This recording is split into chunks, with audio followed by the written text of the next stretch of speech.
De vez en cuando la noticia no pasa por la política. Hoy ha pasado por algo que va un poco más allá de la parte científica, de los misterios que nos reserva todavía esto que estamos viviendo, esta etapa de nuestra vida, como es las investigaciones que realizan los paleontólogos. La verdad es que uno se pregunta entre los astrónomos, los paleontólogos, la cantidad de respuestas que todavía nos faltan son increíbles. Pero cuando pasa algo así, nos acercamos a los que saben, a los científicos, y los escuchamos. En lugar de estar escuchando discursos, escuchamos que nos expliquen qué es lo que ha pasado. Estamos con Ricardo Martínez, sin duda uno de los más importantes paleontólogos de América Latina, y queríamos preguntarle qué es lo que se ha descubierto hoy en Ichigolá.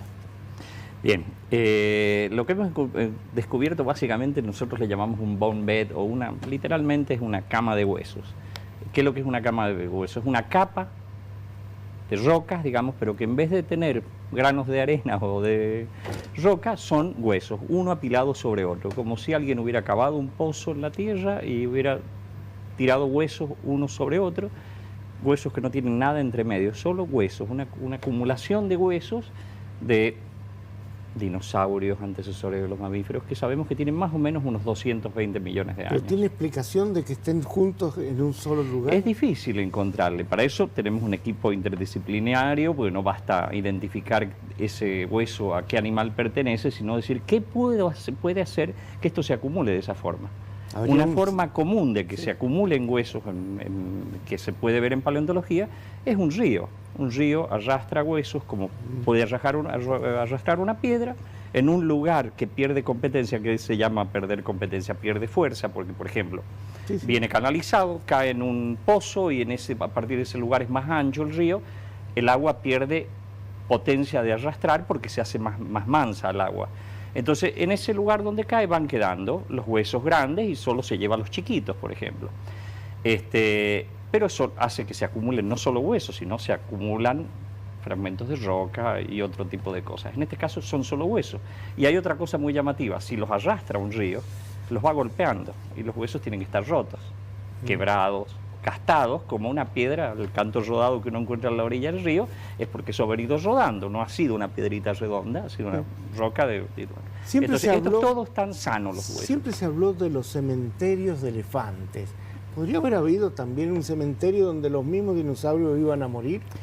Bueno, digamos, uno no puede descartar nada, pero esto de encontrar hueso sobre hueso y tanta acumulación es muy extraño. Generalmente no van a estar tan amontonados y que no haya nada más. Porque si un animal muere donde va a morir, van a venir los depredadores, se lo van a comer, se van a llevar, uno se lleva una pata, otro se lleva otro pedazo, y los van comiendo en distintos lados. Pero ¿cómo haces para juntarlos? Suponete en ese lente que tiene unos 2,80 metros o no sabemos qué profundidad, todo nada más que huesos, uno arriba de otro, y que no han estado expuestos. Por ejemplo, si vos haces un cementerio donde van y lo comen, quedan expuestos al sol, a las lluvias, los huesos se van craquelando, rompiendo. Estos huesos no tienen exposición, son huesos limpios, uno arriba de otro. Entonces, la única explicación que nosotros más o menos podemos lucubrar hasta el momento, esto es muy preliminar, es que puede haber habido un gran evento de una sequía. Cuando hay sequías muy grandes, regionales, se quedan por algunos cuerpos de agua pequeños, un lago, una laguna, donde todos los herbívoros se van quedando ahí porque ahí tienen el agua, el recurso, pero al no llover se va limitando, cada vez se va haciendo más pequeña esta laguna, se van amontonando, se van debilitando. A su vez vienen depredadores que ahí tienen la casa, ¿no es cierto? Entonces van matando, algunos se van muriendo, se pudren en el lugar, los pisan los otros, los van desmembrando y van quedando enterrados en un fango que a su vez es trampa para otros y para los mismos depredadores y va quedando una serie de animales enterrados. ¿Hay otros casos así en el mundo? Como esto, en general tienen algún tipo de transporte, algo así. Que yo sepa no conocemos nada. Y yo en mi historia, al menos que no es tan larga como la de los dinosaurios, pero como paleontólogo nunca había encontrado una cosa como esta. O sea que esto es una noticia mundial. Sí, sí, es muy importante, porque no es solo esto, el hecho de cómo han formado este depósito, sino lo que representa en cuanto al estudio de la evolución de los dinosaurios y las faunas, digamos, que vivieron durante el Triásico. Y Chigualasto tiene la importancia mundial de poder ir conociendo los primeros dinosaurios. Exactamente. En Ichigualasto están los dinosaurios más viejos y primitivos, digamos, una cosa es viejo y otra cosa es primitivo, ya hablamos de estado de evolución, que se conocen en el mundo, compartiendo más o menos con Brasil. En Brasil también se han encontrado ahora, sobre todo en los últimos años, cosas bastante antiguas. Entonces, es el único lugar en el registro, es más, muchos suponen que pueden haberse originado en esta zona, en Sudamérica o en lo que en ese momento se llama Gondwana. Es difícil saberlo porque el registro fósil es muy esporádico, hay lugares donde hay, en otros no, entonces es difícil saber si se originaron acá, pero que sí tenemos los más viejos, sí. Entonces, y no solo los más viejos, sino que a lo largo de todos los descubrimientos que hemos ido haciendo en estos años, con inclusive Valde de Leyes, este yacimiento nuevo, nosotros tenemos registrado desde el origen de los dinosaurios y un poco antes de que hubieran dinosaurios, faunas, hasta que la gran extinción de fines del Triásico, que es una de las 5 grandes extinciones que han azotado a la vida en la Tierra. De cómo ha ido evolucionando animales más pequeños. De estos animales, de ser los dinosaurios una minoría absoluta, de por qué aparecieron los dinosaurios, aparecieron de una forma media... bueno, evolucionaron, de dónde evolucionaron y por qué evolucionaron los dinosaurios, hasta que se transforman en los dominantes, digamos, en el grupo de animal dominante sobre todos los continentes y que dura esa dominancia 160 millones de años. Claro, que eso es lo que uno muchas veces no tiene en cuenta. 160 millones de años en tiempo, uno siempre se dice, es decir, ¿desde cuánto está el hombre en la Tierra? Nada, menos de 1 millón de años. Nosotros, el Homo sapiens, ¿cuánto tiene? Es decir, comparativamente años, no sé si llega un ratito. Un poquito. Claro. Claro. Ahora hay que imaginarse el paisaje que rodeaba a estos dinosaurios, porque nosotros decimos en San Juan estaban, no, olvidémonos, San Juan no existía ni siquiera lo que vemos hoy. No existían los Andes. No existían los Andes. Exactamente. Los Andes tienen una historia de los últimos 18 millones de años. Estamos hablando de hace 220 millones de años. Claro. No existían los Andes. Sí, podría haber habido mar. Sí, el mar, nada más que no estaba acá justo, estaba más alejado, pero sí, había mar. Ahora, todo esto son, tanto los dinosaurios, la aparición como la desaparición, son mutaciones genéticas que se van dando. Claro, son mutaciones y de acuerdo a una selección natural, digamos, va haciendo que prosperen o no prosperen. Sí. Una vez me asombré cuando me dijiste, una gallina es un dinosaurio. No solo la gallina, todas las aves. Todas las aves son el colibrí, el pequeño colibrí, el canario, es un ave, porque es más fácil imaginarse un avestruz como un dinosaurio, pero bueno, el colibrí también es un dinosaurio. Estrictamente son dinosaurios, así como nosotros estrictamente somos sinodontes, que son un grupo de animales que aparecieron en el Triásico. Nada más que estamos más arriba en la línea evolutiva. Ahora, todo esto que van armando, ustedes, los científicos, sí, los que estudian, hay parte de imaginación, porque si no es imposible saber todo, ¿no? Pero esa imaginación va dando cómo se alimentaban, por ejemplo. Bueno, hay imaginación, pero una cosa es la imaginación loca, de que a un loco se le ocurra, sino que nos basamos en hechos, en lo que conocemos, y en base a eso, lógicamente, tenemos que volar un poco la imaginación y pensar, pero siempre basándonos en hechos, ¿no es cierto? Porque si no, ya sería un loquito cualquiera. Entonces, uno se basa ahora, lógicamente, también nos equivocaremos en muchas interpretaciones, porque nos basamos para poder llegar a una idea o una hipótesis, nos estamos basando seguramente en no todos los argumentos que pueden haber ahí. Nosotros conocemos parte nada más. ¿Hay restos también de la flora de esa época? Bueno, no específicamente en esto que estamos trabajando ahora, solo sí raíces hay en esa zona que también están fosilizadas, también están hechas piedra. Pero en Ichigualasto tenemos abundante flora de esa época, que era muy distinta a la flora que había ahora. Para que la gente se dé una idea, no existían las plantas con flores. ¿Está bien? O sea, el pasto, lo que nosotros llamamos pasto, no existía. En ese momento lo que cumplía la función ecológica del pasto, digamos, serían helechos. Pero las plantas con flores como las conocemos ahora no existían todavía. Entonces habían helechos, unas plantas muy parecidas a lo que hoy todavía viven, unas que son las cola de caballo, esas que crecen a la orilla del canal, que son un palito, bueno, unas plantas muy parecidas a esas, y coníferas. ¿Estos bichos de qué se alimentaban? Bueno, los herbívoros casualmente, seguramente de helechos o distintos tipos de plantas que vivían en ese momento. Habían distintos tipos de helechos y plantas. Ya con estos más grandes ya podían comer de vegetación más alta también, sobre todo los dinosaurios, que una de las teorías de por qué alargan el cuello y se hacen grandes es poder alcanzar un nicho que estaba vacío, digamos, que solo los insectos a lo mejor lo podían. Cuello grande y cabeza chica, por lo general eran herbívoros.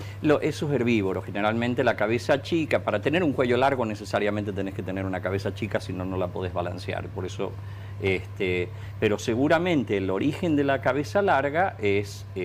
eso es un proceso evolutivo que ha llevado muchísimo tiempo, pero es porque van alcanzando el nichos de plantas que no los alcanzan los otros. Entonces, una mutación genética que hace que un hijo de un dinosaurio nazca con un poquito más larguito el cuello, tiene más probabilidades de llegar a la edad de procreación, de transmitir sus genes, porque va a tener un tipo de comida que no le alcanzan los otros. El agua ya era indispensable para la vida. Siempre ha sido indispensable. Apareció la vida en el agua y siempre va a ser indispensable de alguna u otra. ¿Siempre fue el agua dulce? Bueno, la vida aparece en el agua, en el mar, digamos, que es agua salada, así que no necesariamente hay adecuaciones pero los dinosaurios sí, porque los dinosaurios nunca llegaron a conquistar el mar. A pesar de que antecesores de los dinosaurios y antecesores nuestros salieron del mar, los dinosaurios solo ocuparon el nicho terrestre, continental. No hay dinosaurios marinos, digamos. ¿En base a qué buscar en algún lugar? Bueno, lo primero para uno ir a buscar un lugar es fácil si uno ya sabe que hay. Eso es la primera, es sencillo. Pero si no hay, uno trata de ir a los lugares donde están las rocas. El tipo de rocas, primero el tipo de rocas, tienen que ser rocas sedimentarias, formadas por acreciones de ríos, fluviales, lagos, que son las que pueden tener fósiles. Si uno va a buscar una roca volcánica, no va a encontrar fósiles en la roca volcánica. Entonces, primero eso.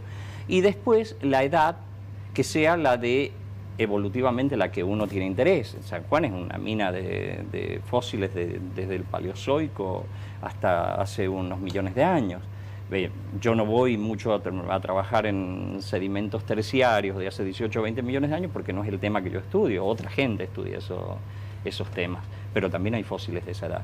Entonces uno elige por el tipo de rocas, en qué ambiente se formaron esas rocas y la edad que más o menos uno supone que puede tener, y después es ir buscando, es lo que la erosión, el desgaste de la roca nos va dejando expuesto para ¿La parte de búsqueda es más artesanal que tecnológica? Sí, es totalmente artesanal. De hecho, hay gente que tiene mucho mejor ojo para encontrar, siempre vamos en las campañas y hay gente que tiene el ojo perfecto para detectar y otros por ahí pueden pasar por arriba. Porque ¿la tecnología está ayudando? ¿Hay avances más rápidos ahora o no? Para buscar sigue siendo hoy para por hoy. Pero para interpretar tal vez sí. Bueno, sí, ahora tenemos, qué sé yo, por ejemplo, el uso de los escáneres, por ejemplo, que nos permite ver el interior de los huesos y el interior de, por ejemplo, los cráneos, las cabezas, digamos, que podemos ver cómo ha evolucionado el cerebro. Ahora tenemos con eso el escáner que nos permite hacer reconstrucciones 3D, por ejemplo, de el hueco del cráneo de un dinosaurio. Entonces después nosotros podemos figuradamente rellenar eso y podemos saber cómo era el cerebro de ese animal y lo podemos imprimir en 3D al cerebro de un animal que se murió hace 220 millones de años. En base a eso saber cómo eran los lóbulos olfativos, saber si ese animal dependía más de la vista o del olfato, cómo eran los nervios y hacia dónde iban los nervios, si ese animal podría haber tenido mejillas o no haber tenido mejillas, pico o no pico. ¿Alguna vez se podrá clonar esto o no? Yo, como buen científico, jamás diría, no diría imposible, ¿no es cierto? No diría imposible porque no se sabe. Capaz que algún día se puede volver en el tiempo. La verdad que no puedo decir algo. Ahora, hoy por hoy, en la medida de los conocimientos que tenemos, clonar un dinosaurio es imposible hoy por hoy. Es decir, no hay material genético con el que trabajar. Aunque lo tuvieras. Suponete que Jurassic Park era un mosquito que pica a un dinosaurio, entonces le sacan la sangre. Yo te lo digo, no sé, no tenemos mucho tiempo, pero rápidamente, un mosquito en el momento que picó a un animal, los jugos gástricos comienzan a procesar esa sangre, o sea que empieza a destruir el ADN. Después, suponete que, bueno, no importa, cayó en el ámbar, que el ámbar es la resina, quedó en una resina de un árbol que se hizo fósil y después lo encuentran. Tendrías que vos sacarle esa sangre, supongamos que no se alcanzó a destruir porque aunque quede en ámbar siguen los ácidos trabajando, pero ponerle que lograra secuenciarla. ¿Y de qué era esa sangre? ¿Cómo sabes a qué picó el mosquito? ¿Fue a un dinosaurio o fue a un antecesor de los cocodrilos o fue a un antecesor de los mamíferos? No sabes a qué picó. Imposible. Y para poder clonar tenés que saber qué es lo que tenés ahí. Suponete que no encontrás un mosquito. Un dinosaurio iba corriendo, le pegaron un mordiscón, le sacaron un pedazo que te permite identificarle una pierna, la pierna quedó entera metida en ámbar, una cosa loca, ¿no es cierto? Entonces podría decir, sí, che, esto es una pata de Tyrannosaurus rex o de Giganotosaurus carolini, por lo tanto sé qué dinosaurio es, le puedo sacar el ADN. Y bueno, y eso lo tenés que poner generar el embrión y ponerlo en un huevo. Y que en una gallina le pones ¿Dónde sacás un huevo para que se fecunde esto y un huevo que reaccione y tenga los mandatos que tiene que mandar para que crezca de ahí un Giganotosaurus? ¿Está bien?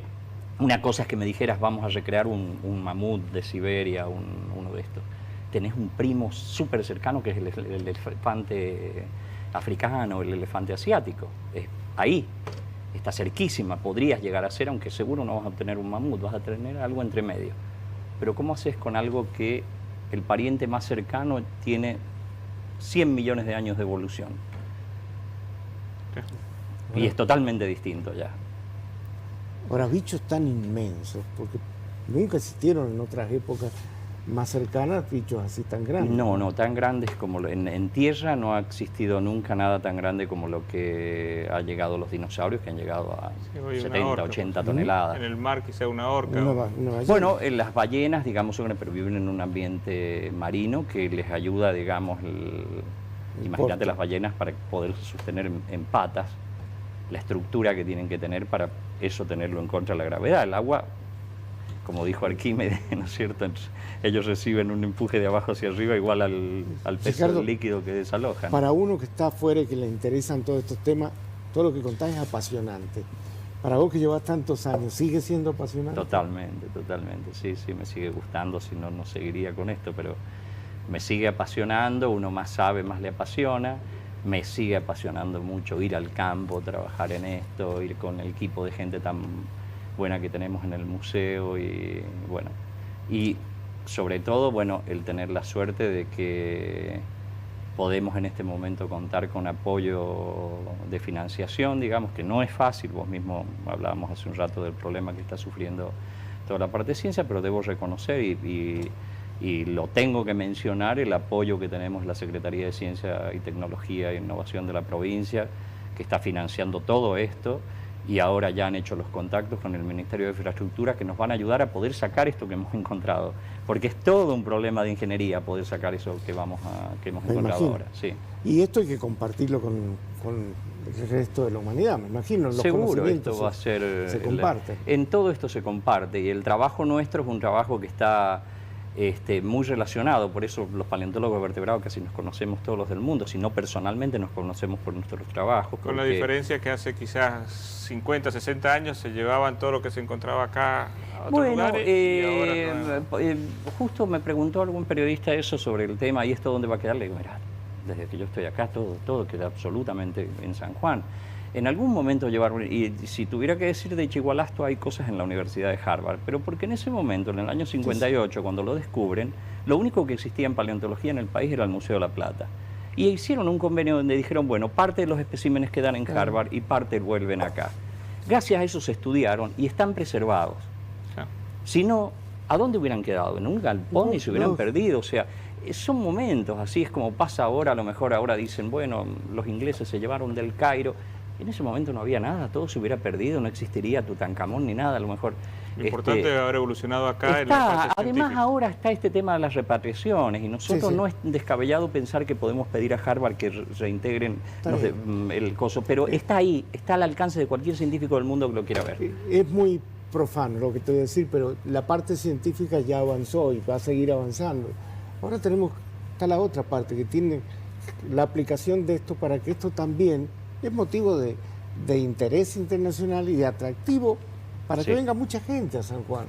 Esto es un momento para aprovecharlo. Atrás de esta noticia, Claro. Y el siempre museo. Bueno, el museo va a ser el gran atractivo de San Juan. Bueno, casualmente lo que vimos en el momento cuando nosotros descubrimos esto y lo comenzamos a excavar, dijimos paremos porque esto hay que sacarlo en un bloque, esto tiene que salir una pieza y esto hay que llevarlo, prepararlo y puede ser la pieza central de atractivo del nuevo museo.